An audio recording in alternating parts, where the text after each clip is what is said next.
Magique Tatou. Bravo, merci. Ah, j'espère que vous avez entendu le message. C'était clair, excellent.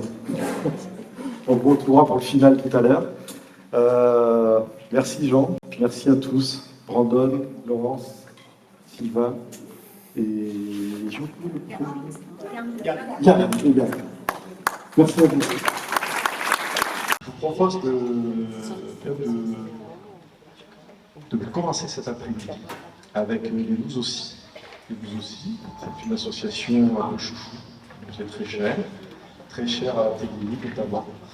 Nous aussi prennent la parole, s'expriment. Et dans Nous aussi, il y avait aussi l'idée de dire nous aussi on prend la parole, nous aussi on a nos choix à faire. Et l'autodétermination, eh bien, on va vous en parler, on va vous dire ce que sont nos choix de vie. Et donc, il y a 2 ans de cela, avant que le Covid nous interrompe, on était venus poser vos micros et nos caméras à l'une de leurs réunions. Et puis on avait eu envie de les écouter, de les entendre et de prendre le temps, justement. On va prendre le temps, il y en a pour 15-20 minutes, tranquillement.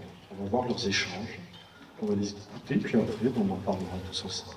Voilà. Donc, les Nous aussi, Cinémascope. Mais moi j'ai eu beaucoup de changements de la vie. De la séparation de mon père et de ma mère, je me suis retrouvé en famille d'accueil. Oui, ça aurait pu être plus différent. Ouais. D'avoir une vie meilleure, d'avoir d'être comme tout le monde, de passer le permis, d'avoir une copine, d'avoir des enfants, tout ça. Bon, la vie a fait que voilà. Est-ce qu'on pourrait faire un tour de table et chacun, les uns après les autres, si vous en êtes d'accord, de dire quel a été le changement le plus important que vous avez connu. Ben moi, j'étais à la maison avec maman. Et ça, j'ai joué plus personne. J'ai un frère qui habite à Lorre. Il s'occupe de nous depuis qu'il n'y a plus maman et papa. Et je suis rentrée au foyer Capanu. Et ça me fait bizarre, des fois. Après, ça va. C'est vrai, quand on vient de dehors comme ça, je donne mon exemple, quand j'étais avec ma mère à Casillac, quand je suis rentré au foyer, moi ça m'avait beaucoup chamboulé au début, hein, de se retrouver, manger à telle heure, voilà, les horaires, des contraintes. Ce qui a changé, c'est la façon de parler avec les résidents des centres où j'entrais. Parce que dans ma famille, on dit ce qu'on pense, tout ça, on dit ce qu'on pense.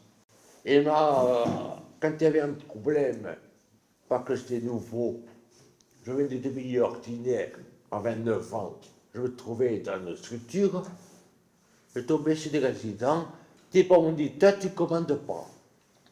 Qu'est-ce que vous avez ressenti quand tout à l'heure vous avez dit que vous veniez du milieu ordinaire, Je venais de chez mon père, voilà, et que vous êtes passé dans j'étais dans un milieu protégé? j'étais dans un milieu protégé qui était différent du monde normal. C'est-à-dire, vous êtes senti dans ce milieu protégé Blessé dans mon amour propre. Voilà. sous-estimé d'une certaine manière. On m'a sous-estimé. Voilà. Et ce passage-là, donc, de Il dure toujours. Il dure toujours. Il y a une grande différence, ouais. Une grande différence entre le milieu protégé et le milieu ordinaire, côté comportement pour communiquer. Le foyer va fermer, donc on va avoir des appartements. Voilà.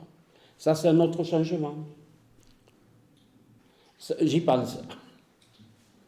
Mais ça, non, je me pose des questions, tout ça. Tu es anxieux ou... Un petit peu, ça dépend. Ça dépend. Il y a des jours où ça se passe bien, voilà. Mais il faut le faire, c'est normal. C'est l'évolution de la vie. Voilà. Comme j'en ai parlé à ma mère à midi, là, ma mère était contente que je rentre au foyer de Capanu. Et Nicole Simon, elle va réunir mes parents pour leur expliquer pourquoi le foyer ferme. Et ma mère, ça l'a un peu bougé, ça. Quand j'ai dit qu'on allait partir en appartement, elle se faisait un peu du souci, voilà. Pourquoi votre mère, elle se fait du souci? Et qu'est-ce que je vais devenir, tout ça, ça importe, voilà. On s'en va pour découvrir autre chose, c'est ce qui vient. On s'en va du foyer pour découvrir autre chose, c'est ce qu'il faut faire dans la vie. Pour moi, peut-être pour moi, c'est une découverte à découverte. Alors qu'est-ce que ça fait de quitter un foyer et d'habiter en appartement? C'est une autre vie qui change. Nickel. Je peux faire ce que je veux, je peux rentrer quand je veux, je peux aller faire des fêtes quand je veux, je peux aller voir la famille quand je veux. J'ai pas des heures pour rentrer et sortir. Donc ça qui change. Qu'est-ce qui pourrait te procurer de la peur dans le cadre d'un changement? Qu'est-ce qui pourrait te faire peur ou t'inquiéter? Ou me retrouver tout seul, peut-être, voilà, sans amis.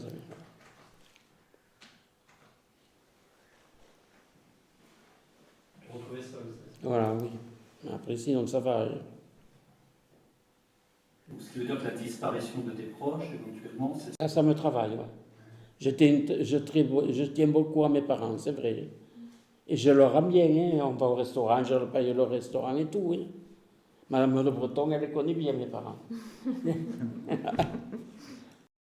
Ça fait 1 an et 2 mois qu'on est ensemble. Voilà.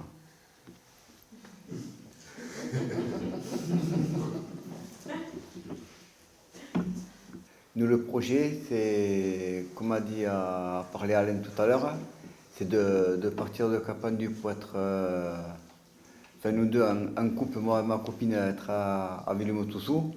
Parce que normalement, dans 4 ans, je serai peut-être à la retraite, selon les cotisations et tout. Avoir un appartement et partager une vie ensemble tous les deux. Un petit coin jardin pour que je puisse faire mon petit potager, tout ça. Bon, pour moi, que j'ai marié, le 15 septembre. Et là, je suis à l'appartement du foyer. Qu'est-ce que ça change pour vous de vous marier? Bon, je suis heureux.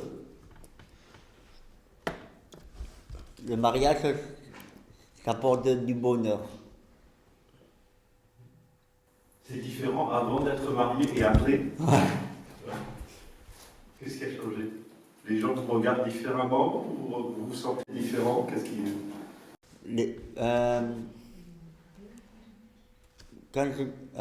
C'est pas pareil. Là, les personnes qui regardent bizarrement, tout ça.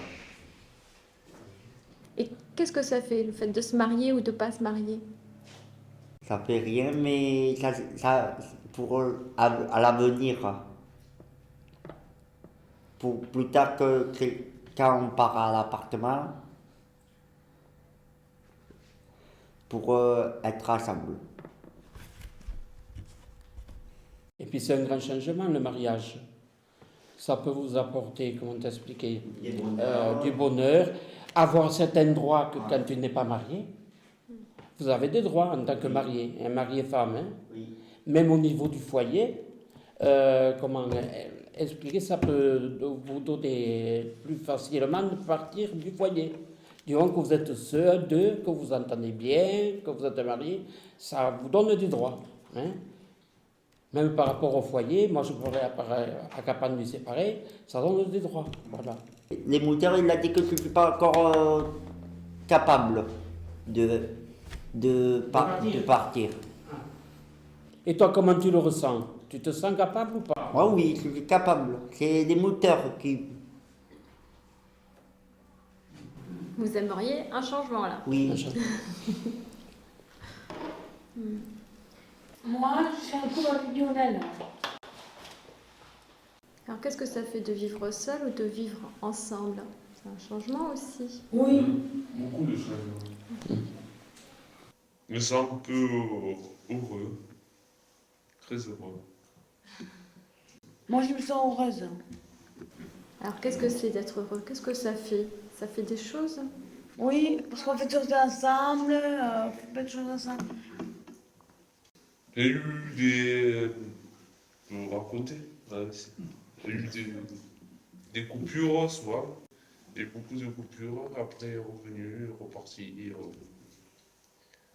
C'est difficile. Des changements difficiles. Ouais. Plus maintenant. Il n'y a pas longtemps, j'ai reçu les papiers de divorce. Il n'y a pas longtemps, il y a 15 jours. Voilà. J'ai attendu pendant 3 ans de l'avoir. Comme c'est un peu compliqué d'être séparé, après divorcé, mais ça prend du temps. Là maintenant, chacun il prend son chemin. C'est un sacré changement dans la vie. Ah ouais, ben moi je repars à zéro et mon ex-compagne repart à zéro. Chacun on prend son chemin. Son chemin. Après on verra à l'avenir comment ça se passera. Voilà. Qu'est-ce que vous avez ressenti en recevant ce courrier? Le courrier de divorce, ben, ça m'a soulagé. Ça t'a soulagé?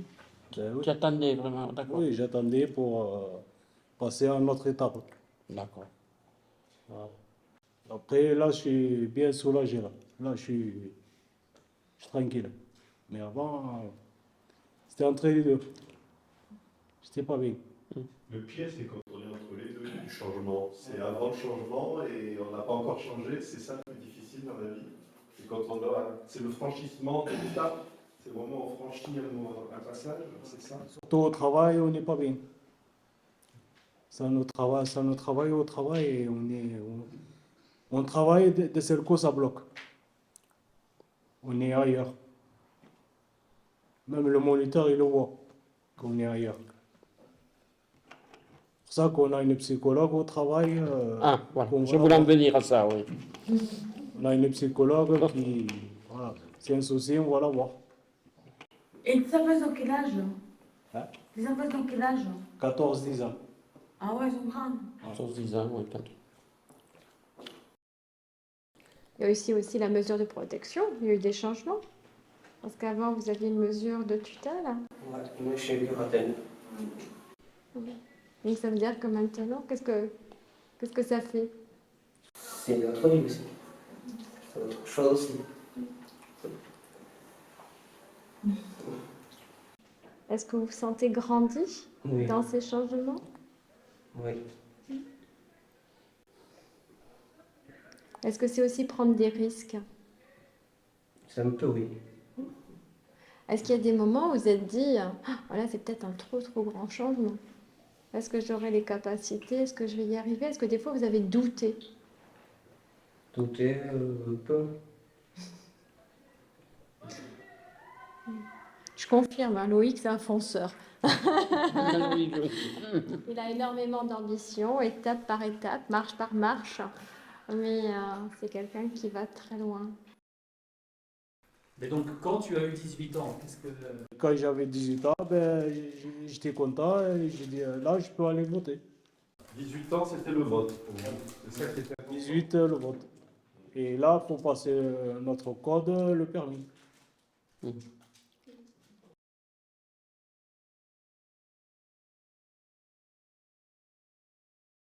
Non, c'était. Ça me faisait bizarre d'être majeur. 18 ans. 18 ans, j'ai fêté 18 ans. Donc, j'ai avoir de l'alcool, fêté ça. Ça se fête. Ça se faisait. J'ai fêté. Qu'est-ce que ça signifie pour vous? Ça m'a fait bizarre. De travailler, d'avoir le premier salaire, ça m'a fait bizarre. Comment vous avez tous ressenti ça, un moment dans votre vie, le moment où vous avez gagné peut-être votre argent? Oui, c'était un moment important. Oui. Ouais. Ça signifie quoi, le fait de gagner son argent? C'est la liberté ou Ça change la responsabilité ou une liberté? Les deux, responsable et savoir acheter, sauf faire des cadeaux. Voilà. Voilà. Se faire des cadeaux et avancer dans la vie. Ouais. Moi, ça m'a beaucoup chamboulé, mon premier chèque. Hein. Moi, le travail, oui, beaucoup changé. J'étais au 14, ramasser les papiers. Et maintenant, on recouvre un arbre de plage aux espaces verts. Ça a fait beaucoup de changements pour moi. Beaucoup. Est-ce que ces changements étaient à votre demande? Oui. Pourquoi vous aviez envie de changer? On a changé et marre de ramasser les papiers. Et marre. C'est pas du boulot ramasser les papiers. Passer toute une matinée, une journée à ramasser les papiers et le lendemain envoyer un entente, c'est pas la peine.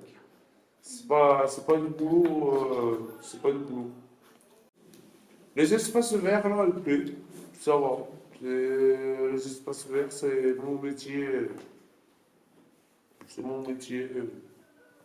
À tailler une haie, tailler des lauriers, tailler plein de choses. Des boutures de tomates, des boutures de... J'étais à l'école comme tout le monde. Le 2 janvier 1985, je me suis trouvé à Port 4, sur la Pagias, en espace vert. Je me finançais moi-même mes cours par correspondance pour préparer un deuxième CAP, suite de jardinier paysagiste. Au bout de 2 ans que j'ai fait ça, j'avais un papier comme quoi, pour compléter mes connaissances, je devais faire un stage, espace vert, pour voir en pratique comment je pouvais me débrouiller. Le directeur de ce centre de Bois-4 qui était, m'a dit, tu es handicapé comme les autres, tu restes là, tu ne fais pas de stage, tu es handicapé comme les autres. Qu'est-ce que je faisais, moi? Eh bien, Martin, je mettais un mot sur la porte de mon studio, je fais grève, je ne travaille pas. J'ai fait une demi-journée de grève, mais la journée n'était pas payée. Et M. Lannan m'a demandé de reprendre le boulot l'après-midi.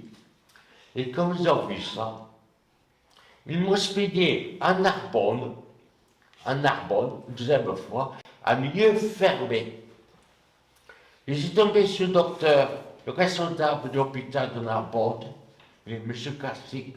Vous n'êtes pas volontaire, vous n'êtes pas handicapé, vous n'avez rien à faire ici, vous pouvez sortir comme vous voulez. Vous êtes à milieu fermé, mais vous tapez à la porte, vous dites votre nom, vous êtes sorti, vous cherchez un appartement. Mais ne vous lâchez pas. Je me suis trouvé ensuite à la taille.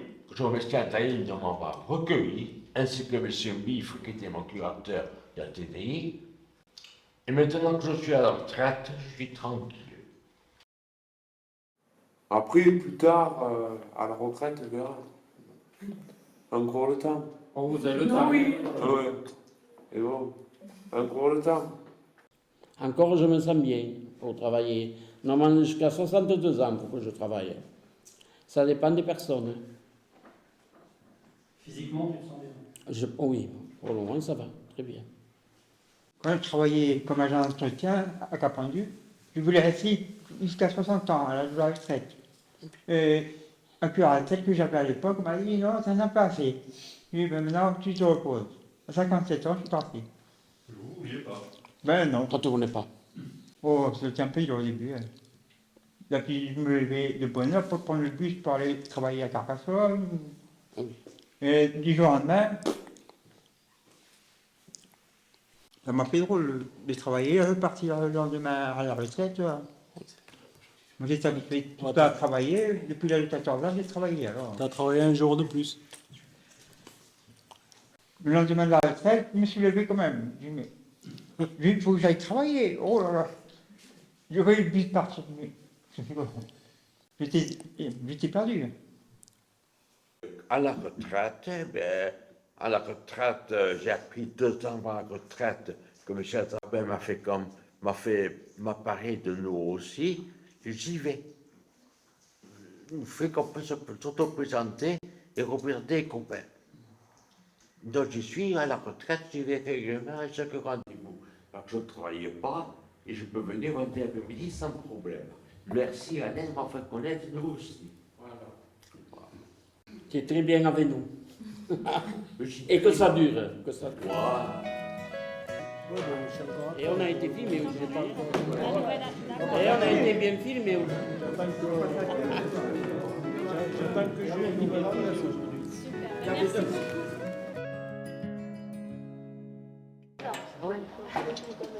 Voilà un peu de l'intimité des nous aussi quand on se retrouve dans leur réunion, ce qui s'échange, ce qui se dit. Je vois que Patrick est là, Alain était là, il est là. Chouette. Un petit mot ou pas, Patrick? Patrick? Non? Alain. Non, Patrick, non. Alain, oui. Alain, il est bien. Alain est le délégué des nous aussi. Très actif. Comment ça va depuis ces 2 ans on ne s'est pas vu? 2 ans, oui. Et je suis à la retraite depuis le mois d'avril. 24-25 avril. Bravo. Et je suis content. C'est pour ça que besoin de me lever pour aller travailler. C'est pour ça que je dis bravo, parce que je sais que tu voulais aller alors. Hier, on fêtait mon adjoint du travail dans les Alpes, hier, à l'Abdaï, à Jules-Fille, pour certains, et ça s'est très bien passé. J'ai eu des cadeaux, on a eu une bonne paella, un bon apéritif, et on m'a ramené. C'est M. Néran de Casillac, parce que son fils y travaille. Ils sont venus me chercher, ils m'ont ramené. C'est important de marquer la retraite par cette fête, par cette... Oui, alors moi je me posais des questions, parce que je terminais en avril. On m'a dit qu'on me faisait le départ. Et pas de téléphone, ils m'ont rien dit. Et ça fait 1 semaine, ils m'ont appelé, c'est ça. Voilà. On fête le départ, il y en a qui ont eu des médailles. Voilà. Vous avez la médaille du cœur, madame. Oui. Et ce que je peux dire, j'étais content, comme j'ai dit à Joséphine, j'étais content quand même de les revoir. Oui. Il vous manque? Parce que il nous manque, mais j'irai pas. Il y en a un qui me dit, t'as qu'à venir. Non, non, non. Et voilà. Et le foyer, alors, parlez du foyer qui allait fermer, que vous alliez déménager, où ça en est? Mais on est parti, hein. Le foyer est fermé maintenant. Alors, vous avez rebondi comment? Eh bien, j'ai été au début, ça va. Non, en étant allé au Ramatou, ça fait déjà quelque chose, le foyer Ramatou. Que si ceux qui étaient au foyer directement, qui partaient, c'est encore plus, voilà. Mais je me suis bien habitué. Oui, voilà, ça c'est un bon point. Vous l'aviez préparé, ce passage? Oui, ça. Il me tardait à la fin, la dernière semaine. Et voilà. Qu'est-ce que ça vous a fait d'écouter, de vous réécouter comme ça, d'entendre tout ce que vous avez échangé avec vos amis? Qu'est-ce que vous en pensez? Pour cette association, c'est vraiment très bien, vraiment. Hein. Je suis vraiment heureux. Hein. Qu'est-ce que ça vous apporte? Ça m'apporte un esprit d'ouverture envers les autres, de me rendre un peu plus fort. Et je me suis amélioré, parce qu'avant, je n'aurais pas parlé comme je fais maintenant. On a du mal à le croire. Hein. On a du mal à le croire. Voilà. Merci. Merci en tout cas. Tu aurais intervenir quand tu veux dans la discussion. Tu le sais, c'est le micro ouvert. D'accord. Merci beaucoup.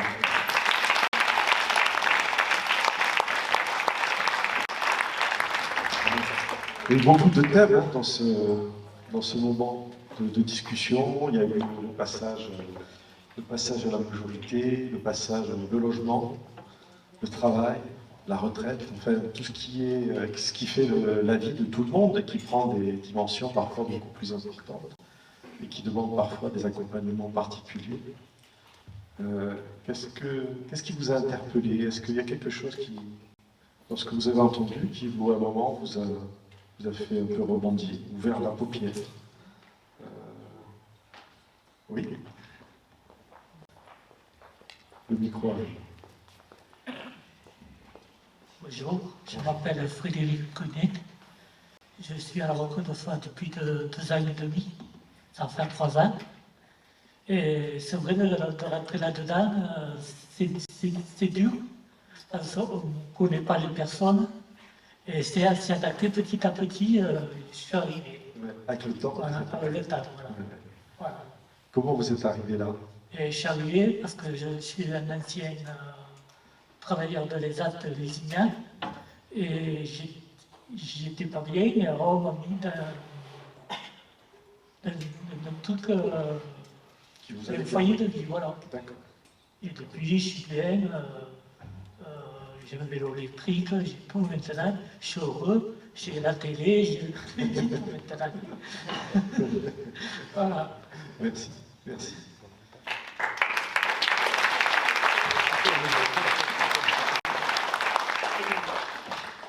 Parmi tous les passages, les transitions dont vous avez entendu le témoignage, lequel vous êtes apparu le plus difficile, le plus compliqué, le plus facile?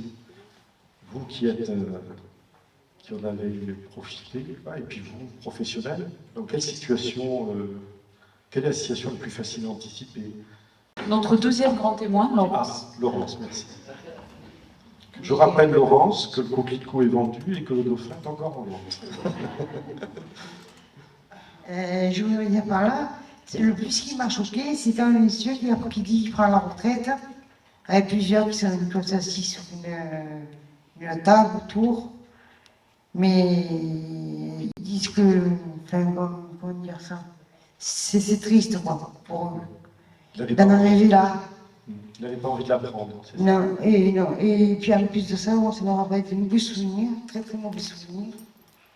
Ça vous a remis un coup de Oui, pression beaucoup. depuis ce matin. Je comprends. Et c'est vrai que vous avez remarqué que dans tous ces passages, qui paraissent des passages de vie assez classiques pour tout le monde, le passage à la retraite, on se dit, bon, comment on fait pour qu'il n'y ait pas une rupture brutale, et c'est un peu compliqué, parfois pour tout le monde, pour tout un chacun. Non, mais avant, j'ai eu une famille d'accueil, vous l'avez dit déjà. Oui. Mais elle m'a exploité, hein. Ah oui. Vous n'avez pas pitié, là. Pas pitié. Et pour me défendre, j'ai dû fuguer, partir, ils m'ont rattrapé. Et on s'est arrêté de... Il m'a rappelé, j'avais 15 ans. Je ne prenais pas de cachet, rien du tout. Ils m'ont arrêté à une pharmacie, j'étais en crise. Ils m'ont amené à cuire, ils m'ont rendu comme un légume à cuire. Comme un légume, ils m'ont bourré de cachets. Ils m'ont bourré. C'est pour ça. Voilà.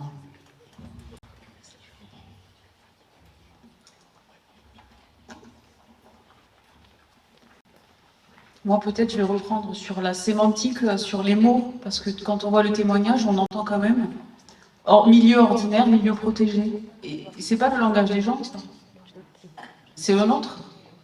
Et on voit comment c'est marqué de dire on n'est pas dans un milieu protégé ou ordinaire. Et en plus, on a vu que le milieu protégé Pas toujours. ne protège pas toujours. Et voilà, peut-être qu'aussi nous, dans nos discours, il ne faut pas qu'on ait des termes. Enfin, ce matin, il y avait l'appartement de diffus. Ça, on avait échangé là-dessus, l'appartement de diffus. Enfin, je ne vois pas à qui ça peut parler, quoi. Et qu'à chaque fois qu'on invente une politique sociale, on donne un mot qui ne parle pas beaucoup. Il faudrait parler plus simple, je pense, et que les gens ne se sentent pas en milieu protégé ou ordinaire. Là, on a des personnes qui vont travailler, qui passent à la retraite. On a des personnes qui ont eu un logement, c'était ce que vous disiez ce matin. Ils avaient un logement. Et ils passent dans un autre logement. Voilà. Et peut-être qu'il faudrait qu'on évolue sur les mots qu'on emploie et arrêter des choses. Enfin, moi, vous le savez, même si on est affilié à l'UNAPI, l'autodétermination, ça ne me parle pas, quoi. Voilà. Les gens, ils sont pas. Nous, on ne nous demande pas de nous autodéterminer. Voilà. Les gens font des choix. Voilà. Donc, moi, c'est plutôt sur ces mots de dire. On a des personnes qui témoignent des mots que les encadrants ont employés et qui se sont appropriés dans un langage qui n'est pas le leur. Voilà. Et je pense qu'il faut qu'on y réfléchisse pour que ce langage se simplifie. Je ne vais pas t'attribuer ce moment de gloire. Mais ça me rappelle une réflexion, je ne sais plus, c'était dans un de nos reportages. On est monté dans une voiture et la voiture était siglée, je ne sais plus le sigle. Et la personne qui m'accompagnait disait, mais moi, ça m'embête d'avoir ce sigle quand je me déplaçais dans une voiture cyclée. Je n'ai pas envie qu'on me voit passer dans la ville en permanence avec ici personne accompagnée, protégée, qui va de l'ESAT au diffus, etc. Et donc ce droit un peu à l'indifférence, c'est pas être tout.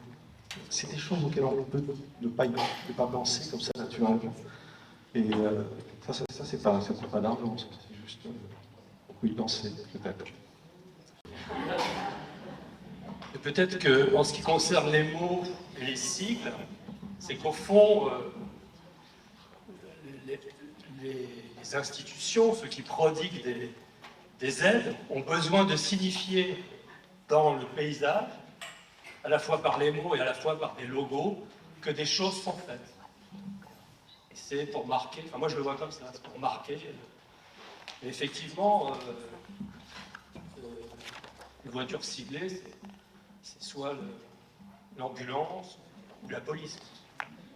Entre les deux, donc il y en a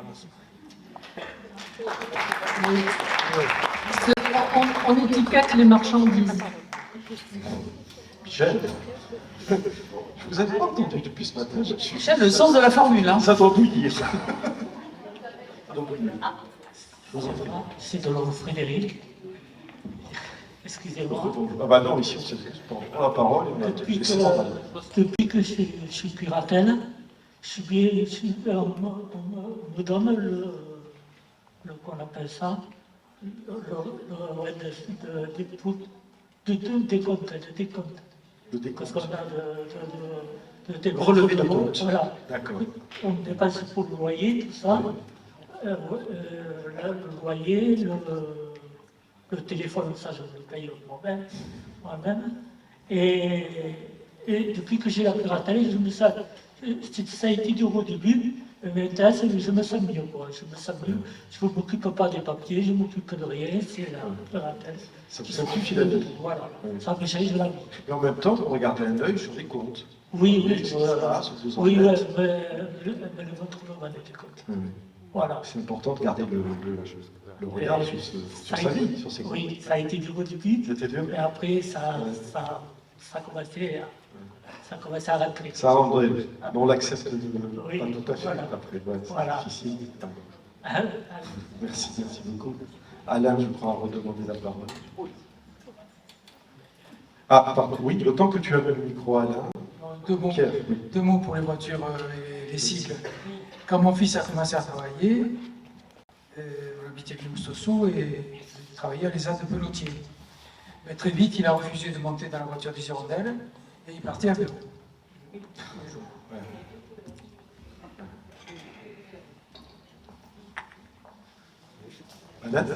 Oui, je parle pour les voitures ciblées. Je connaissais des résidents de Capandu, parce que quand on vient nous chercher ou faire des courses, tout ça, il y a des personnes que ça gêne. Vous comprenez ce que je veux dire? Ça gêne, voilà. J'ai rien contre la PHIH 11, j'en fais partie. Même l'Abdali, mais j'ai rien contre. Moi, je trouve que ça peut gêner certaines personnes. Être montré du doigt, voilà. Bon. La police et le SAMU d'accord, mais pas. Bon, on a ouvert. Je voudrais rappeler qu'on est une association tutélaire et que depuis ce matin, on ne parle que de personnes à la TDI et pas de personnes protégées. Voilà, je vous le redis parce que c'est notre ADN et on continuera comme ça autant que possible. Moi, je voudrais dire quelque chose à propos de voitures ciblées. J'ai été dans un foyer à l'époque où la voiture était avec une pancarte. Et quand on partait en ville, les gens nous regardaient de travers et nous disaient « Voici les fous qui sortent du foyer ». Et un jour, je me suis mis en colère. Je leur ai dit, les fous, c'est plutôt vous qui devez être enfermés dans un hôpital psychiatrique. Parce que nous, on est comme tout le monde, on fait comme on veut, et c'est pas parce qu'on est dans un foyer qu'on est fou. Voilà. Merci.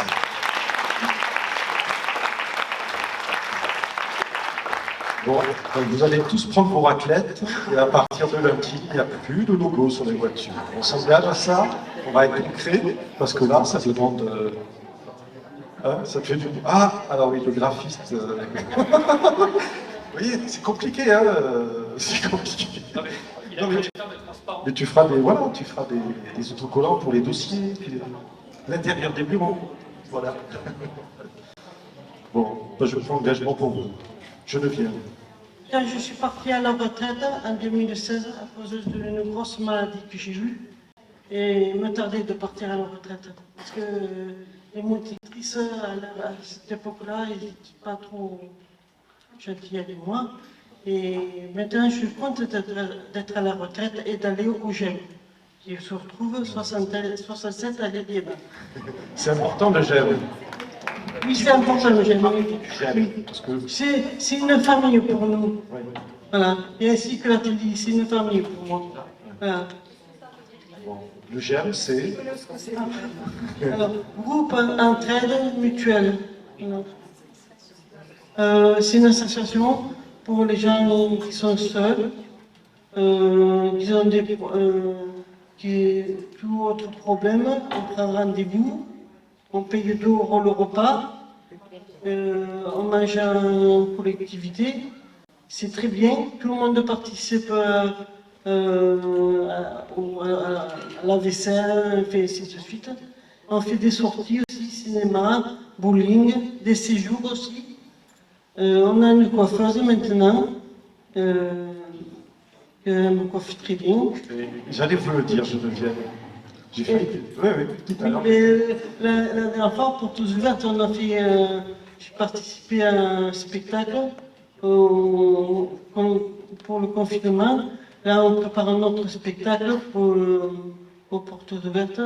Mais je ne peux pas vous dire, ça n'est pas encore entraîné. Et on intervient dans les écoles pour leur expliquer notre handicap de jeunesse jusqu'à maintenant. C'est Cathy, Ambry et aussi Aurélie et aussi les stagiaires. Toutes les éducatrices qu'on a, elles sont super gentilles. Quand on n'est pas bien, vous voyez, arriver en pleurs, ils arrivent à arranger le problème. Et voilà. Non, c'est une deuxième famille pour moi. Voilà. Merci. Vive Eugène. Vive Eugène.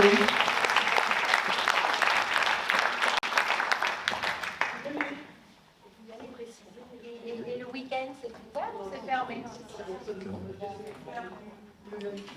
Le mercredi. Alors, c'est ouvert le lundi, le mardi, le jeudi, le vendredi. Un week-end par mois, ils organisent une sortie. Donc, ça peut être aller à Toulouse, aller à la mer, n'importe. Après, ils font des séjours, 2 séjours. Alors là, ça dépend aussi des moyens que l'on a, puisque les GEM sont financés par l'ARS. Donc, c'est une subvention qui permet de payer Agence régionale de la santé. Ah, pardon. Donc, qui permet de payer donc, justement les éducateurs, le loyer et toutes les charges afférentes au local. Et ensuite, après, on a des aides par le département pour tout ce qui est activité physique. Donc, les personnes peuvent faire du golf, du canoë-kayak, de la pêche, enfin voilà. Toutes ces activités sont des raquettes aussi. Hein. Voilà, donc toutes ces activités sont proposées et rentrent dans un planning du département. Et ensuite, oui. Bon, enfin, ils font plein d'activités, tout ça. C'est vraiment génial. Donc, je pense que pour un projet retraite, parce que moi, c'est ce qui m'avait interpellée, quand j'ai entendu quelqu'un qui a dit du jour de la retraite, le lendemain, je suis perdue, c'était difficile. Et en fait, je pense qu'une retraite, toute équipe éducative, de toute façon, la TDI ou les systèmes de tutelle sont là pour accompagner la personne vers qu'est-ce que demain va être. Et je pense que ce matin, j'ai entendu aussi qu'il y avait des personnes donc, qui étaient en maison de retraite. Nous accueillons, j'aime aussi des personnes qui sont en maison de retraite et qui viennent boire un café, qui viennent passer un petit moment. Voilà.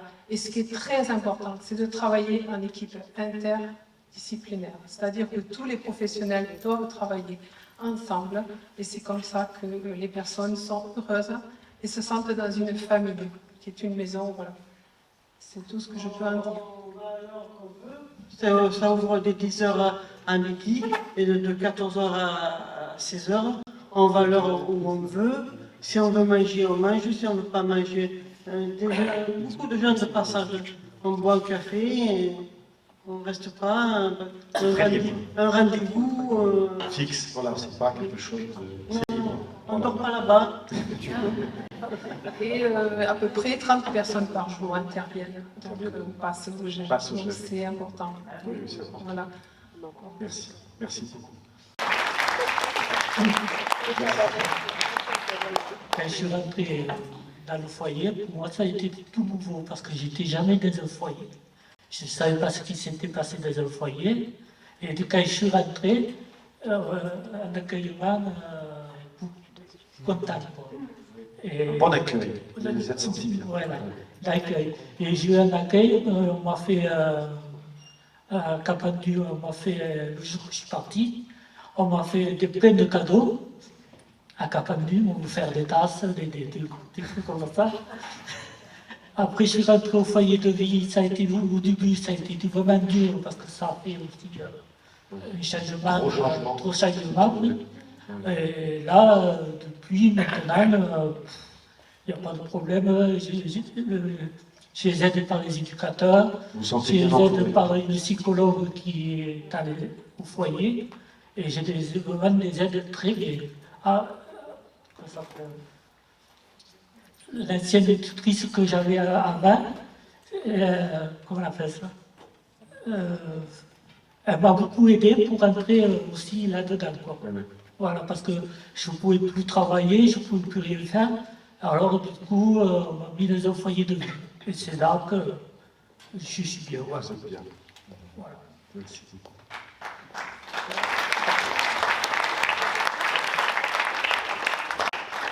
Je m'interroge sur ce qu'on a vu tout à l'heure dans le film.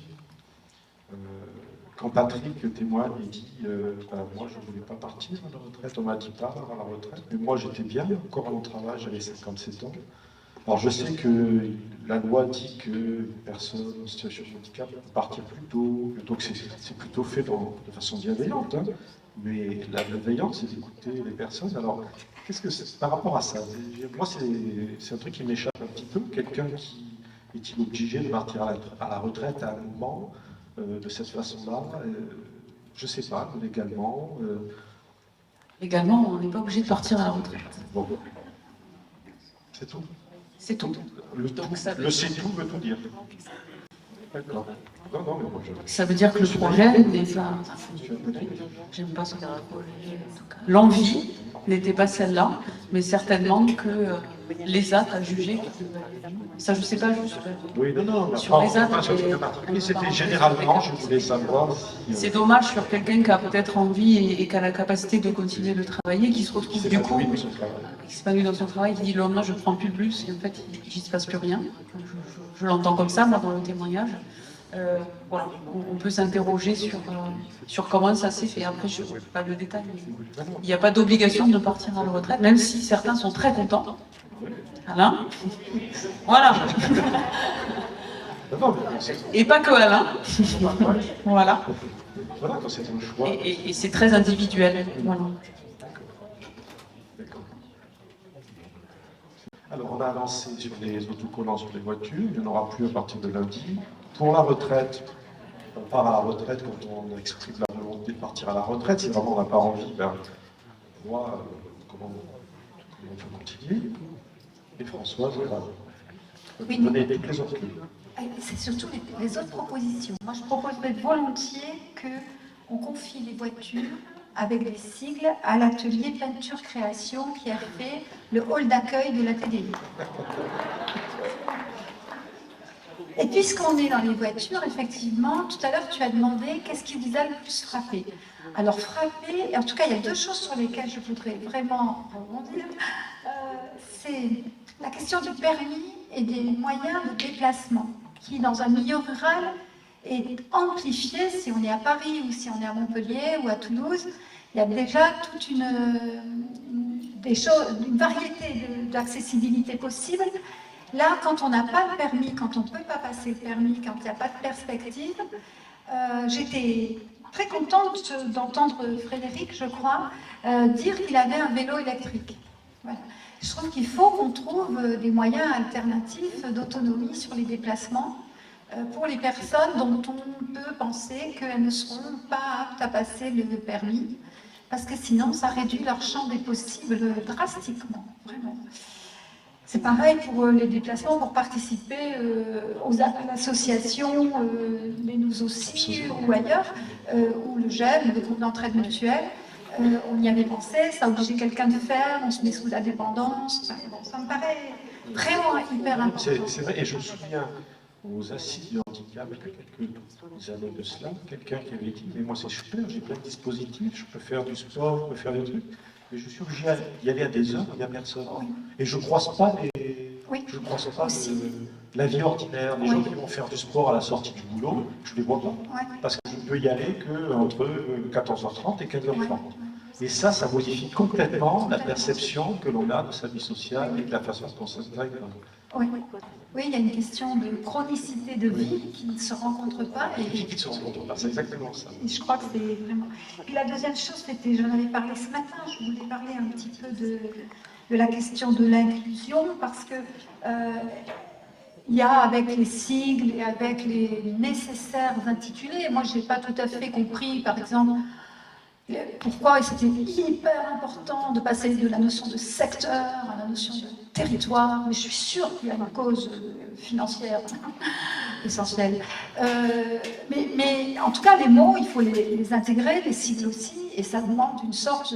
Donc un mot que je vais utiliser pour parler du travail, c'est que pratiquement toutes les personnes qui ont témoigné dans les films ou qui ont témoigné ici et qui ont parlé de leur expérience du travail jusqu'à présent en ESAT ou parfois transitoirement en milieu ordinaire.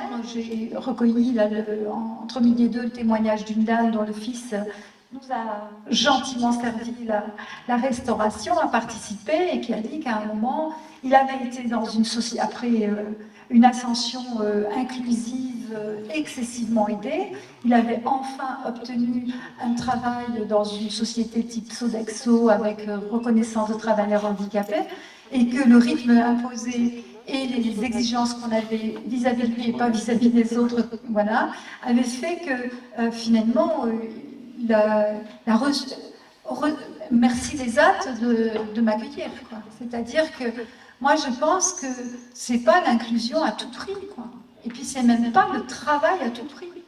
C'est le bien-être à tout prix, vraiment. Et d'ailleurs, en la matière, ça ne concerne pas que les personnes handicapées. Combien d'entre nous, si on n'avait pas le travail, on ne déprimerait pas? Donc, cette question de quelle est l'alternative au travail, ou quelle est l'alternative à la voiture quand on ne peut pas avoir le permis, c'est une question de société. On devrait échanger nos places de temps en temps et ne pas avoir de voiture et ne pas avoir de travail pendant un mois. Et ben, on l'a vu un peu avec le Covid. C'est pas tout à fait facile à vivre et à réaménager. En tout cas, voilà, le travail et l'inclusion, c'est à dose homéopathique. Ce n'est pas du systématique.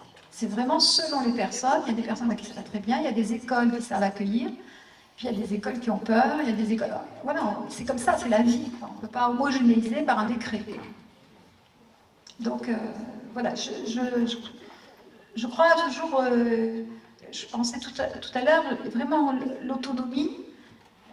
Il y a un psy qui dit, elle se construit au carrefour de nos dépendances et de nos appartenances. Appartenance, c'est les familles, hein, notre réseau premier, je dirais, nos réseaux premiers.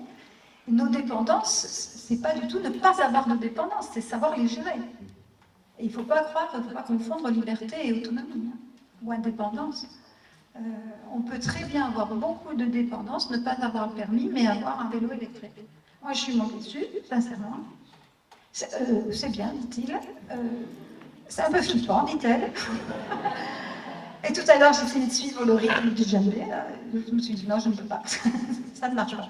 Donc, voilà. Merci.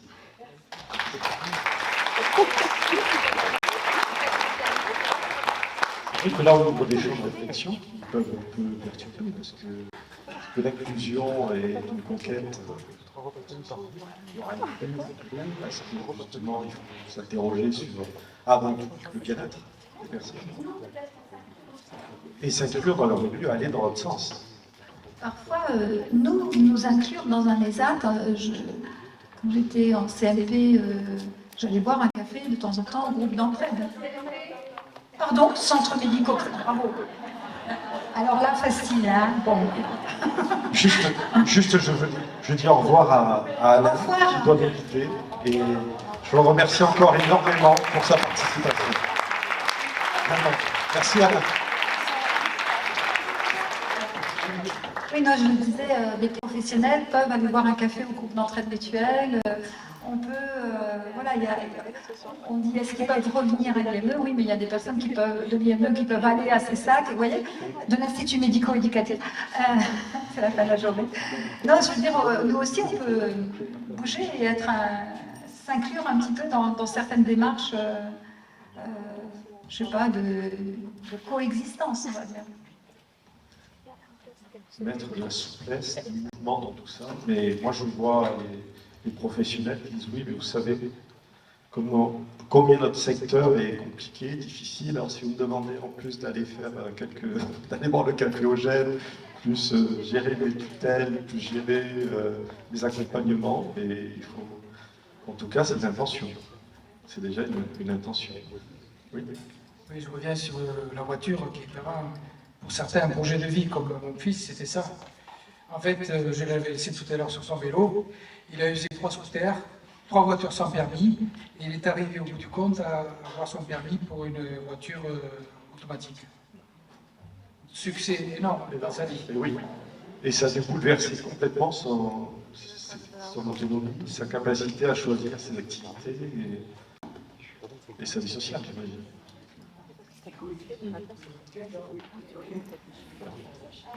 Je disais que son fils avait de l'abnégation et de la persévérance.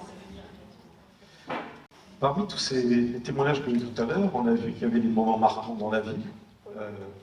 Le mariage, divorce, la majorité, le droit de vote, tout ça constitue des rites, des moments, des repères. Est-ce que ces repères sont aussi marqués dans la vie d'une personne que vous accompagnez? Comment vous arrivez à marquer ces rites? Est-ce que ces rituels, ces moments clés, vous arrivez à les marquer, les déceler, les accompagner de manière à ce que ça structure aussi leur vie? Comment ça se passe? Je voulais dire quelque chose, moi. Nana, que pour voter, avant, comme tu disais tout à l'heure, on n'avait pas le droit de voter. Maintenant qu'on est sur curatelle, on a le droit. C'est Madame Le Breton qui me l'a dit. Ah. Je garderai dans ma tête. Ah, ça, ce que dit Tous Madame les Le Breton. éducateurs, même Titiana, tout ça, Anne Cacheux, tout le monde. Voilà. Vous avez le droit de vote. Oui, on a le droit de vote. Et comme dirait mon camarade, on a aussi le droit de pas voter quand on a le droit de vote. Oui. Donc c'est un moment important de la vie d'accéder à cette citoyenneté, à la majorité, à 18 ans. Comment ça se prépare? Est-ce que ça se prépare? Est-ce que dans vos accompagnements professionnels? Sur les 18 ans, c'est plus compliqué, Oui. parce qu'on est sur une population majeure, Ben justement, oui, carrément, il y a un passage, un franchissement. qu'on n'a pas forcément sur la TDI, puisqu'on intervient après. Donc, voilà. Peut-être que là, sur ce passage-là, c'est plus compliqué. Le mariage? Alors, le mariage, la loi a changé. La loi change, c'est vrai. Donc, depuis 2019, donc une personne, là, protégée, je suis obligée de le dire parce que c'est rapport à la loi, peut se marier sans l'accord de son curateur ni du juge des tutelles. Parce qu'avant, il fallait l'accord du curateur, donc c'est quand même particulier de dire qu'on donne l'accord à une union sur des personnes, alors que dans la vie, entre guillemets, normale, ce qui a été dit tout à l'heure, personne ne demande l'avis quand les personnes veulent se marier. Et quand c'était une tutelle, c'était l'accord du magistrat. Donc ça a changé. Après, la prérogative de l'accompagnant juridique, c'est éventuellement de s'opposer au mariage, voilà. Comme le ferait n'importe quelle famille. Voilà, la loi, c'est comme ça aujourd'hui. Mais ça peut nous échapper complètement si la personne qu'on accompagne ne nous parle pas ni de sa vie affective, ni privée.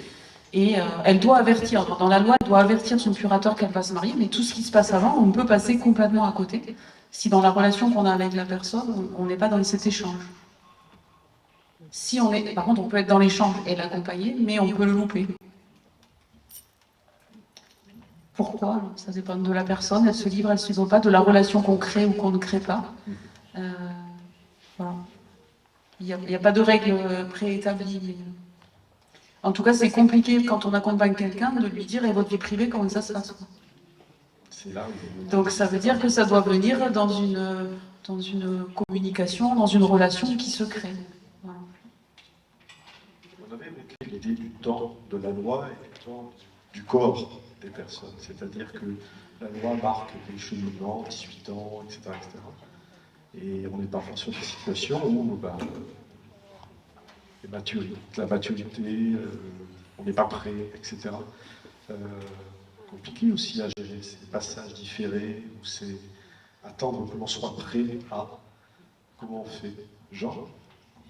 Juste un petit mot, Jacques qui participe dans le premier morceau, je lui ai demandé au moins 40 fois, est-ce que tu veux venir participer à l'activité de musique?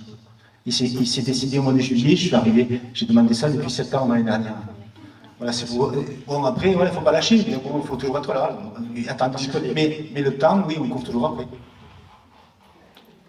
Justement, là, on parlait de cette maturité à un moment, on est prêt là. C'est là où il faut une attention particulière au parcours des personnes et aux transitions, aux croisements dans leur vie, pour savoir à quel moment, justement, on est prêt, on est à l'écoute. Il faut surtout avoir le temps de s'adapter à la temporalité de l'autre. C'est ça qu'il faut, c'est que la personne, c'est pas parce qu'elle a 18 ans, elle est majeure, que ça y est, elle est majeure. C'est pas parce qu'on a 50 ans qu'on n'en a pas 14. Voilà. On en connaît. Donc c'est plutôt s'adapter à la temporalité de l'autre. Il faut du temps pour dire est-ce qu'on va faire le morceau de musique. Des fois, il faut du temps pour être amené à discuter de façon différente, parce qu'il ne faut pas se leurrer dans une mesure de protection. La première question, c'est l'argent. C'est malheureusement pas autre chose, parce qu'on le gère à l'argent. Il faut passer ce stade pour pouvoir accéder à des choses et respecter la temporalité. Parfois, moi je peux prendre cet exemple, on travaille un projet avec une personne pour des vacances adaptées. C'est pareil, on dit vacances adaptées. Voilà, hein, je reviens sur le langage, vacances adaptées. Bon, pour des vacances, on va dire qu'on travaille sur un projet de vacances, et au dernier moment, la personne, elle part pas. Ça veut dire que c'était pas son projet à elle. C'était plutôt le projet de l'équipe éducative, du tuteur, du curateur qui a accompagné, qui dit c'est super, on va lui organiser des vacances. Si au dernier moment, elle part pas, on a loupé quelque chose, on a loupé dans sa temporalité. Ou est-ce qu'elle était prête, ou est-ce que c'est le bon séjour? Enfin voilà, c'est toutes ces questions. En fait, je pense qu'il faut se questionner, et se questionner, et se questionner. Quelqu'un a quelque chose à ajouter sur ce sujet? Oui, bon, pourquoi vous dites, il y en a qui disent qu'on est handicapé? Qu'est-ce qu'on a fait les handicapés pour qu'on soit handicapés? Quelle est la raison? Le handicap, c'est la même chose. Bon, pour tout vous dire, Laurence, depuis tout à l'heure, me demande pourquoi, c'est quoi le handicap? Voilà, donc je lui ai dit qu'il fallait différer un petit peu, parce que je voulais discuter. Donc elle a une vraie question, peut-être sur tout ce qu'on échange aujourd'hui. Pourquoi on parle de personnes handicapées, de personnes pas handicapées? Donc là, je vous dirais... Françoise. Merci Laurence. On va y aller. En plus, il n'y a pas d'acronyme. Alors, c'est intéressant parce que ça reprend la question du mot, du nom dont on qualifie quelqu'un. Et je le répète, je crois simplement qu'il y a ce qu'on appelle des normes, qu'on mesure des écarts à la norme, soit la société est suffisamment bienveillante et riche et a suffisamment de temps pour élargir ces normes et faire rentrer ceux qui sont pas dedans. Donc c'est ce qu'on appelle voilà, les sociétés qui luttent contre l'exclusion et qui luttent contre la marginalisation, qui luttent contre la stigmatisation, pour prendre les thèmes des nationaux de lutte. Soit effectivement la société elle-même est en difficulté et elle a tendance à de plus en plus faire des compartiments, faire des tiroirs en quelque sorte. Donc le handicap est un tiroir dans lequel des personnes sont à un moment désignées comme ayant des devoirs et des droits, voilà, que n'ont pas ceux qui sont dans le tiroir d'à côté, qui sont dites ordinaires. Moi, je n'utilise pas le terme, non. Mais ça peut changer complètement. Et d'ailleurs, il y a énormément d'études qui sont faites là-dessus, d'où énormément sur des choses qui étaient des handicaps avant et qui n'en sont plus. Hein, ou que des choses qui étaient des marges avant, qui étaient aux marges avant et qui sont devenues tout à fait ordinaires. Donc c'est pour ça que ça varie énormément et que les possibles sont excessivement, sont excessivement mobiles quelque part. Je voulais, si Laurence me le permet, je voulais reprendre quelque chose par rapport aux vacances. Parce que alors du coup, ça répond tout à fait à la question. Vous demandiez ce matin à pouvoir partir en vacances. Je vais relancer Madame Sanchel. Je vous le rappelle, Madame Sanchel. La question des vacances. Alors, admettons qu'il y ait des vacances adaptées. Qu'est-ce qui empêcherait quelqu'un qui n'a pas un handicap d'aller en vacances adaptées? Vous voyez, quand on parle d'inclusion, là, il y a un truc qui ne va pas. C'est-à-dire que on n'a pas la productivité, on n'a pas. Donc, si on part une semaine dans les Cévennes ou au bord de la mer, qu'est-ce qui empêcherait la mixité sociale? Là, moi, c'est des vraies questions. Alors, bien sûr, comme ça semble un petit peu marginal de l'organiser, on en vient, pour le moins pour qu'ils aient des vacances, à se résoudre à faire des vacances adaptées. Mais voilà, c'est la même chose au niveau de l'inclusion scolaire et autres, et aux classes un peu spécifiques. Mais, donc je voulais aboutir sur le fait qu'une personne avec laquelle on conduit un projet de vacances et qui n'y va pas, c'est pas forcément, à mon sens, qu'on a manqué quelque chose. C'est parfois que la personne veut y croire. Et qu'elle y croit, portée par les gens qui croient, et qui espèrent, comme ceux qui espèrent qu'elle va trouver du travail, qu'elle va rentrer dans un milieu.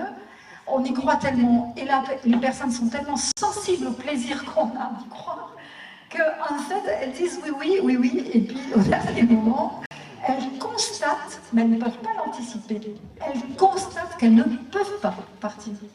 C'est comme si on était un peu porté par une forme d'enthousiasme et d'accès à quelque chose, et il en est de là, comme de la musique, eh bien, refaire le projet, et ben, au bout de 6-7 fois, tout d'un coup, à un moment, la personne, la même, sur le même projet, elle arrive à plein. On ne sait pas pourquoi, hein, à quoi ça tient. Quoi. Mais ça me paraît important de dire que, tout à l'heure, on disait faire des essais-erreurs. Moi, avec Marie-Aude, on a souvent utilisé le terme de brouillon de vie. Et ben, on est obligé de faire des brouillons de départ de vacances pour l'avoir un jour au propre. Les équipes.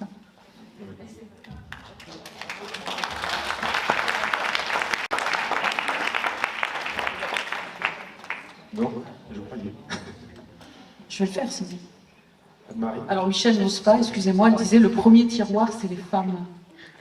Voilà, donc voilà.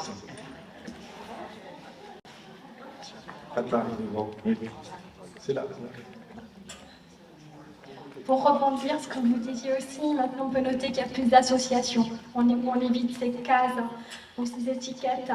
Il y a l'association Main dans la main, donc, qui a fait les tableaux. Ça fait une vingtaine d'années qu'il existe.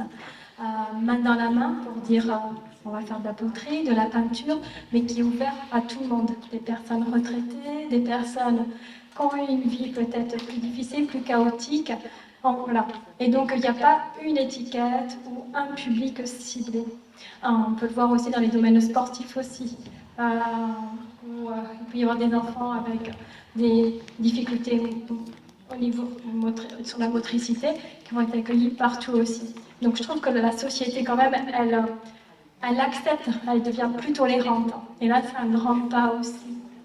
Pour rebondir sur la mesure, sur l'autorisation du mariage, on peut faire un petit peu un historique aussi.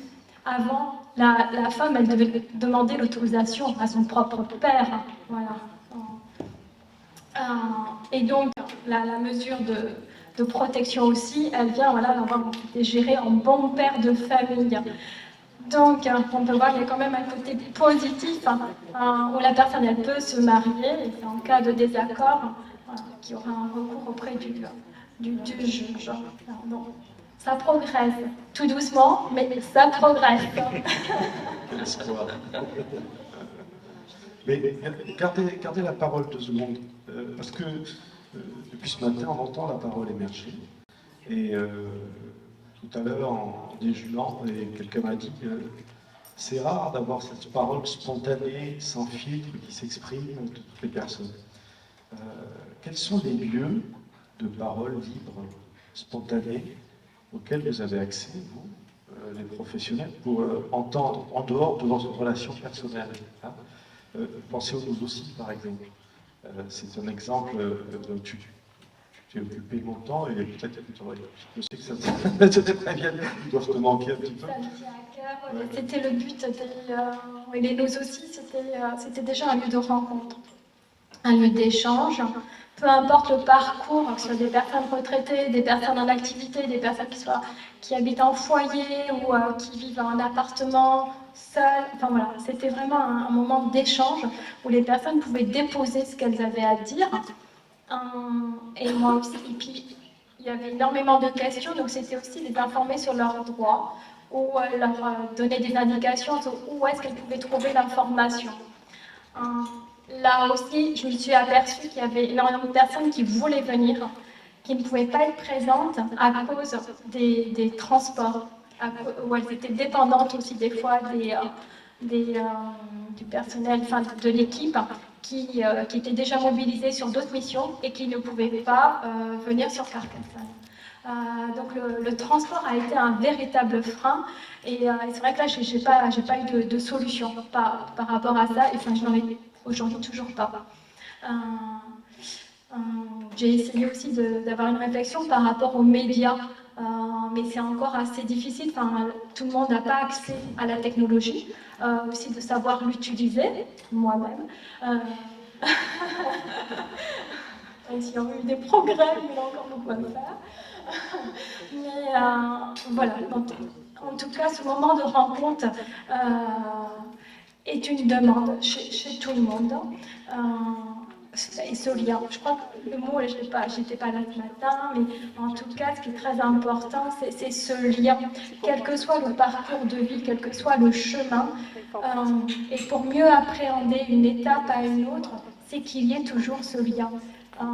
S'il n'y a pas ce lien, il y a cette rupture et elle est très difficile et elle crée beaucoup de cicatrices en tout cas.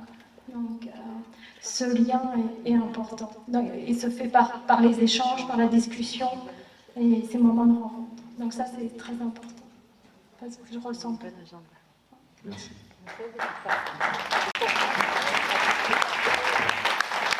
Il y a très peu d'endroits où la parole est libre. Pour répondre à la question.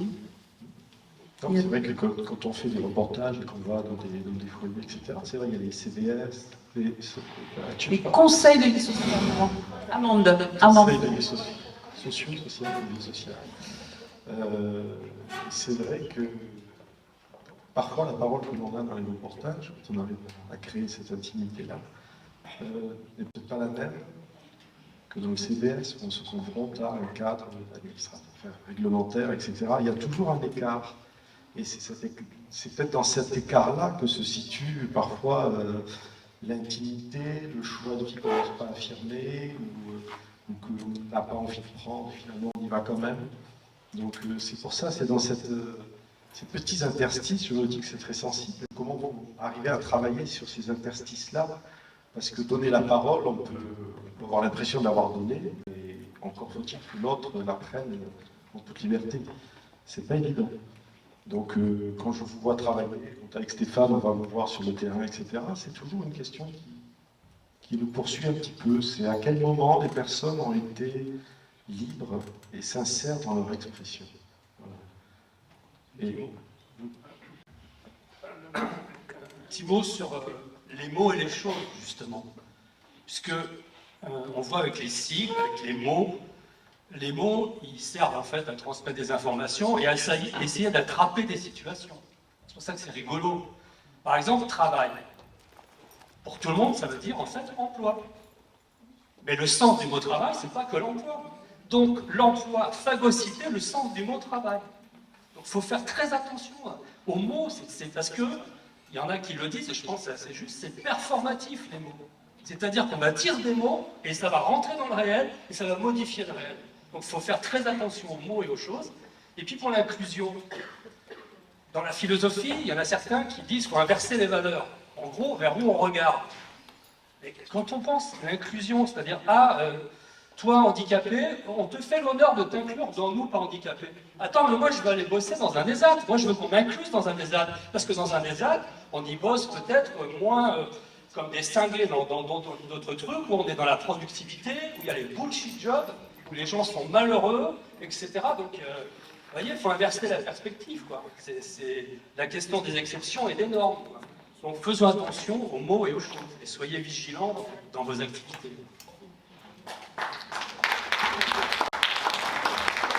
Juste pour revenir sur ce que tu dis, et moi je suis venu sur le tard sur ce métier, c'est une chose qui m'a vraiment surpris, ma vision du handicap avant. Je me disais, c'est pas de chance, c'est la maladie, il y a un enfant qui est malade et qui se retrouve avec une pathologie. Et en fait, ce que je me suis rendu compte, c'est qu'il y a certaines personnes, c'est des bébés, dans leur berceau, ils sont comme toi, comme moi. Mais il y a la violence de la société dont tu parles, le travail, le milieu ordinaire, la violence qu'il y a partout, qui fait que certains parents parlent comme des chiens à leurs gosses, leur foutent la télé tout le temps à fond, ne vont pas leur promener, ne les stimulent pas. À un moment donné, le gamin, il va arriver, il va se retrouver avec un retard, soit il va aller en institut médico-éducatif, s'il a une difficile, s'il va avoir des problèmes, soit une banalité, trouble du comportement. Mais c'est quand j'ai découvert que certains de ces enfants étaient comme moi au berceau, j'avoue que les bras m'en sont tombés, quoi. Je ne pensais pas ça.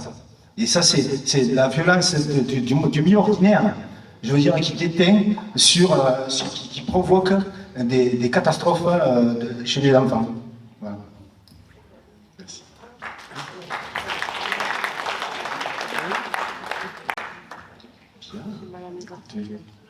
Sur la parole libre pour participer à des conseils de vie sociale. Moi, quand j'arrive régulièrement, en fait, les questions sont préparées. Déjà, les questions sont préparées. Comment? Les éducateurs, peut-être la direction, ça dépend. Là, je ne sais pas. En tout cas, il y a une liste de questions qui est préparée. Donc, est-ce que la parole est libre quand on prépare les questions? Moi, j'ai dit qu'il y a très peu d'espace libre. Dans l'association ATVI, la parole, elle n'est pas libre. Parce qu'il y a toujours une fonction, il y a un encadrant, il y a un responsable, on ne se sent pas libre. Parfois, dans nos familles, on n'est même pas libre de parler, de dire ce qu'on peut ressentir ou de ne pas être d'accord. Voilà. Donc, on a notre espace de réflexion éthique qui est un peu là pour essayer de la libérer, cette parole. Mais même quand on est présent, on est quand même présent avec une fonction, avec une singularité. Donc, c'est difficile d'avoir un espace de parole libre. Et le conseil de vie sociale, moi, quand j'arrive et que je vois que c'est préparé, ça m'interroge.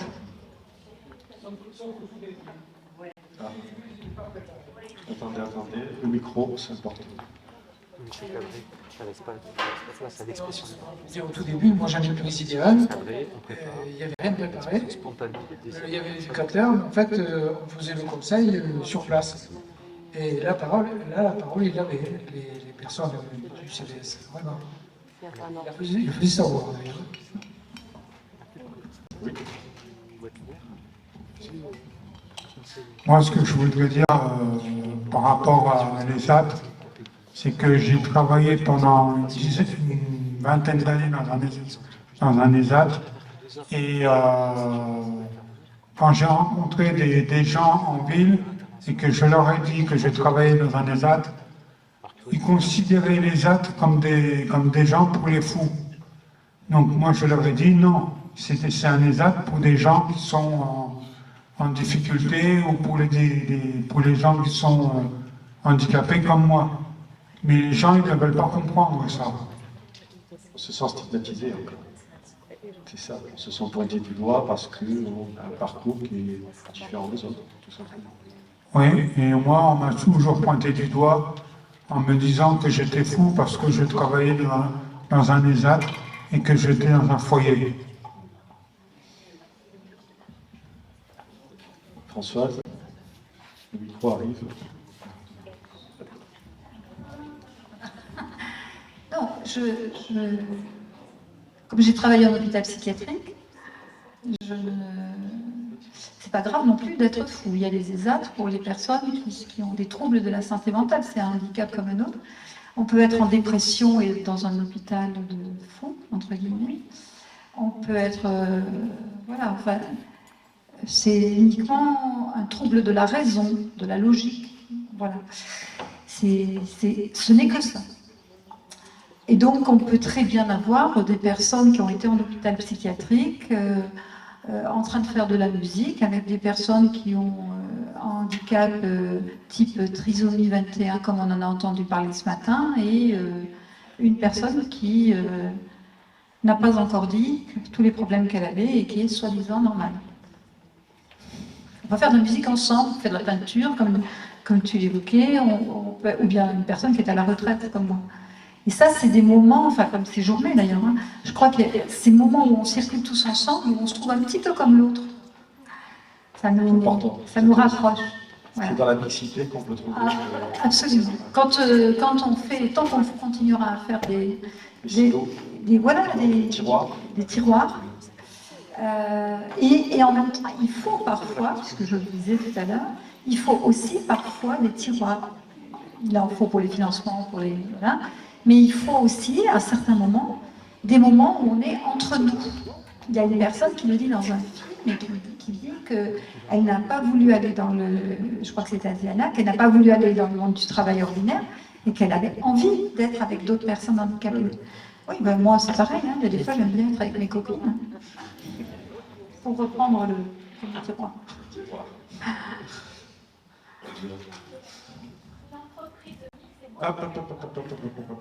Attention. Une entreprise mixte est beaucoup plus productive où il y a une seule catégorie de personnes avec que des ingénieurs. Voilà, ça a été constaté. Des expériences à renouveler. Et humainement, c'est beaucoup plus riche. Ça, c'est certain. Bien. Juste revenir sur le conseil de vie sociale. Avant, c'était pas préparé, maintenant c'est préparé. En fait, il y a une volonté de faire. C'est super, ils sont prêts, ils vont dire quelque chose au lieu. Et s'il y a quelque chose à dire, ça viendra dans l'échange en fait. Mais s'il y a un peu ce truc de dire on va professionnaliser, il faut qu'il soit comme nous, donc on prépare, et comme on prépare, on a une question qui est toute prête, et il n'y a pas de sans fil. Sans fil, hein, sans fil. Et c'est ça en fait qui est en train de changer aussi, c'est que laissons les gens tranquillement sans mettre de l'ordre partout. Alors ici, là, et tout au fond. Frédéric. Frédéric. Je participe au CBS de la rencontre de femmes. Je suis président de la rencontre de femmes. C'est vrai qu'il mène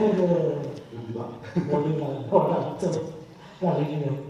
Et on n'est pas privé de ça, non. On est très bien, on écoute le gars parler, ce que c'est mal, que ça veut dire préparation, ça veut refaire de métal, ça veut tout refaire. C'est pour le dire aux gens qu'on appelle ça, qui entretiennent le local, quoi.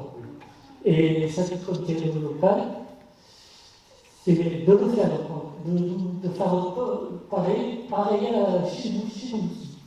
D'entretenir, nettoyer, laver, pareil. Et là, il faut on a discuté de tout. Mais aussi on discutait que j'avais demandé c'était pour mettre des fenêtres, en bois. Voilà, j'ai demandé, et ça va se faire. Voilà, ça va se faire. Le truc, Donc ça marche. Non, mais comme on disait tout à l'heure, la parole c'est pas de dire qu'on voudra empêcher la parole, c'est que parfois, la façon dont on structure une réunion, un débat, on est plus à l'aise pour s'exprimer vraiment pas. Au début, j'étais pas à l'aise. Maintenant, je me suis mis à l'aise. Ça me tarde de finir. On y arrive. Tout le temps sur l'estrade, et puis d'avant, d'accord.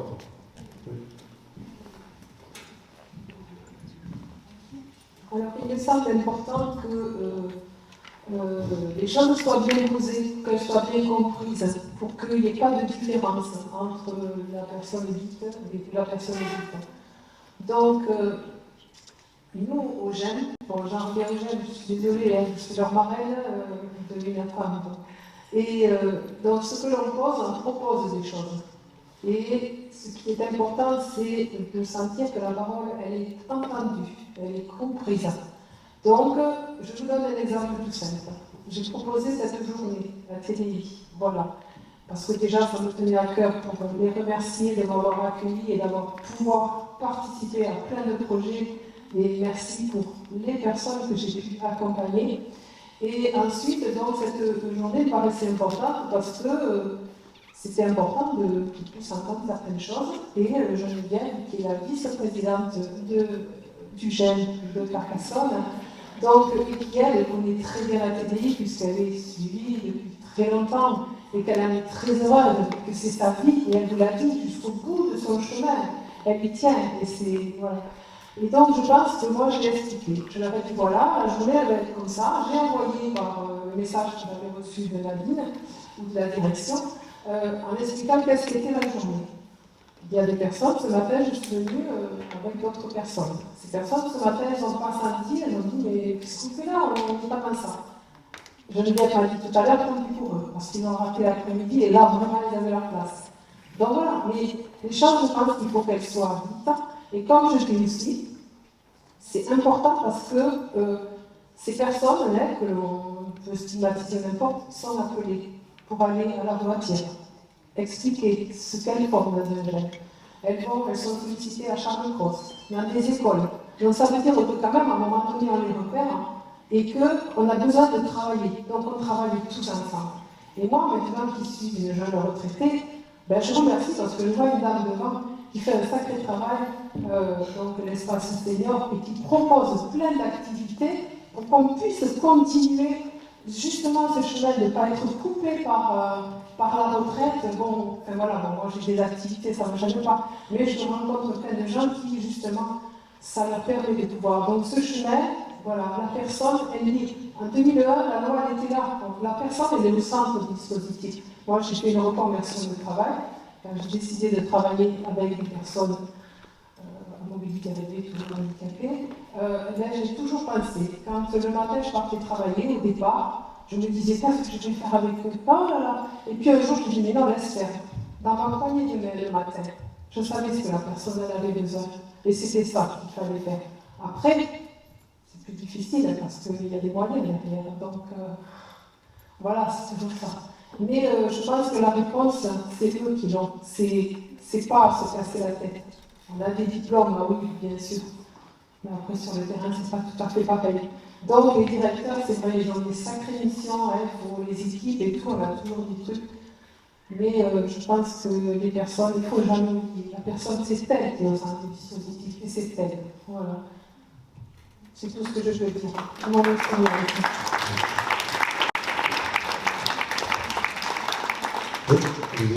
Alors, bonjour, moi je suis filière, je travaille à un foyer de vie et je voulais rebondir sur les CDS et l'organisation qu'il pouvait y avoir. Une fois que quand on arrive à un CDS, effectivement, toutes les questions étaient déjà pré-écrites et pré-enregistrées, on va dire.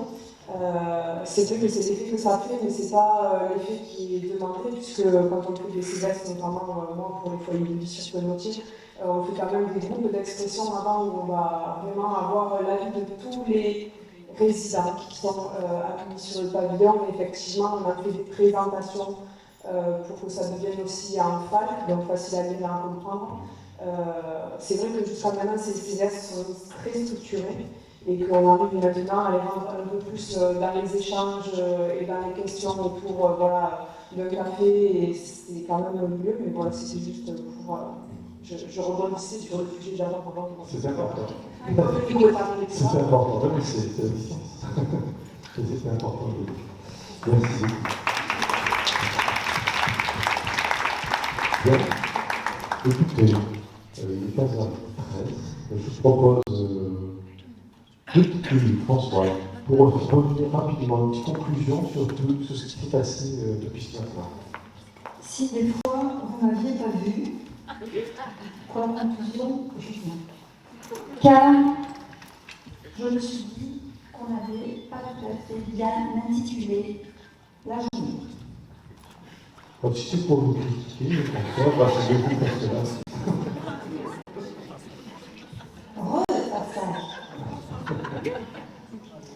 Je crois qu'on a vu que ce qu'on pensait souvent être une ligne droite, un projet, en fait, c'est des allers-retours, il faut enlever des pieds. Parfois, je pense qu'on laisse faire un peu trop longtemps, ça brûle. C'est tout un apprentissage et une habilité qu'il faut avoir. J'aime beaucoup repasser. Et donc, je me suis dit que c'était juste comme ça, pour un petit peu synthétiser ce qu'on disait. Le fait qu'on ait de moins en moins de rites, on a quand même tendance au niveau des institutions à mettre de plus en plus de parcours. Et là, il faudrait peut-être arriver à faire des promenades, tout en passant. Voilà.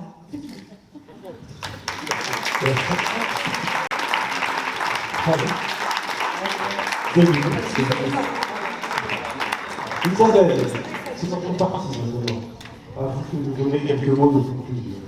Sans être antipode de mes conclusions habituelles, vous m'avez bien vu. C'est fait. Je vais parler de mythes et de mythologie. On a parlé de passage. Donc je vais parler d'Ulysse.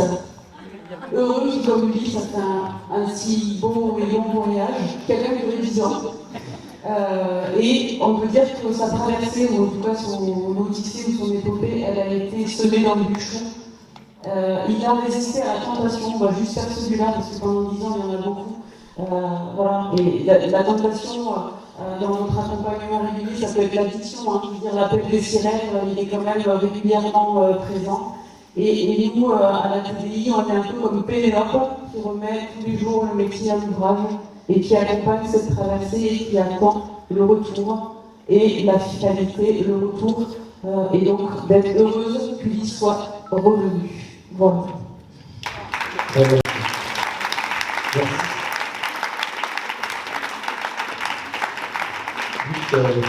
Michel Bonal, président de la TDI. Je tiens le micro. Ah. Alors, pour finir en douceur. Pourquoi pas alors? On va finir en douceur.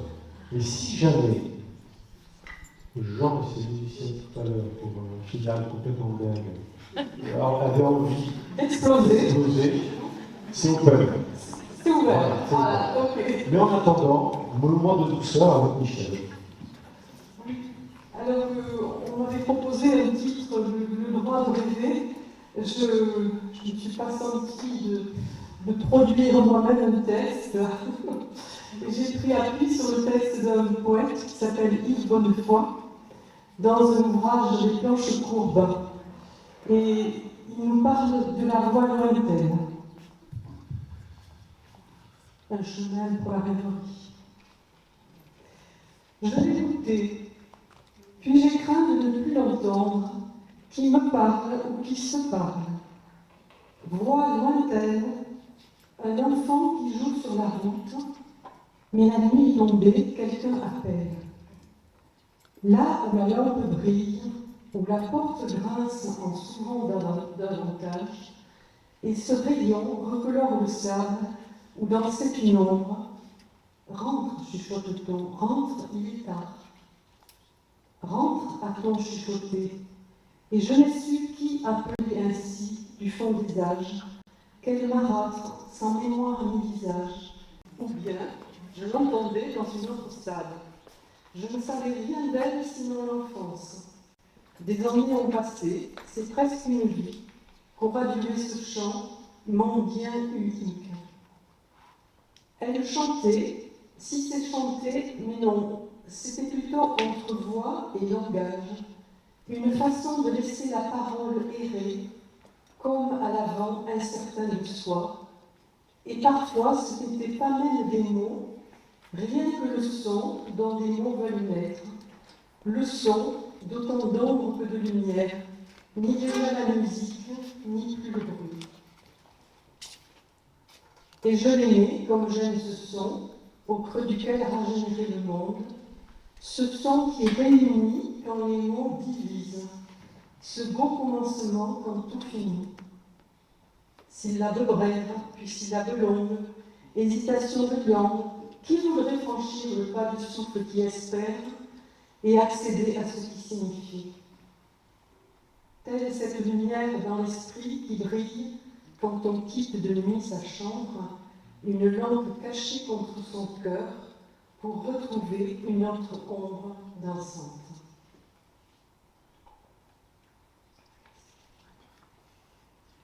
Ne cesse pas, voix dansante, parole de toujours murmurée, âme des mots qui écolore ou dissipe les choses, les soirs d'été où il n'est plus de nuit. Voix qui porte de l'être dans l'apparence, qui les mêle comme flocons de même neige, voix qui presque s'étue lorsque le rêve demande à trop et cru presque obtenir. Et qui jouera à clore nos paupières en se pressant brillante contre nous, puis nous verrons ces signes sur le sable égratignèrent en dansant son pied. Elle chantait, et j'ai lu dans ses mots de quoi presque finir ma longue guerre. Quand je venais près d'elle, je touchais ses mains, je regardais ses doigts défaire ce fil qui a ses nœuds dans l'invisible.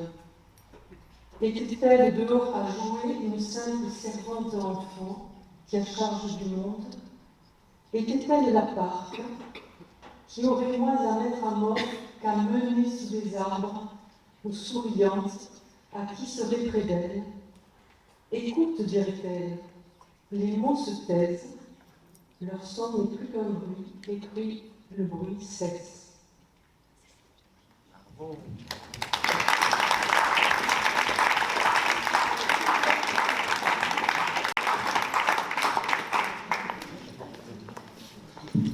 Merci beaucoup, Michel, pour ce temps suspendu. Merci de permettre de vous réunir chaque année à la télé comme ça, de pouvoir écouter de la musique, écouter chanter, écouter de la poésie, écouter des paroles spontanées, sans filtre, et vous écouter aussi dans vos expériences. Je propose de terminer cette journée en rythme, avec une magique. Tadoum. Tadoum. Tadoum. Tadoum. Doum, doum, dadoum.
Merci, merci beaucoup. Prenez soin de vous.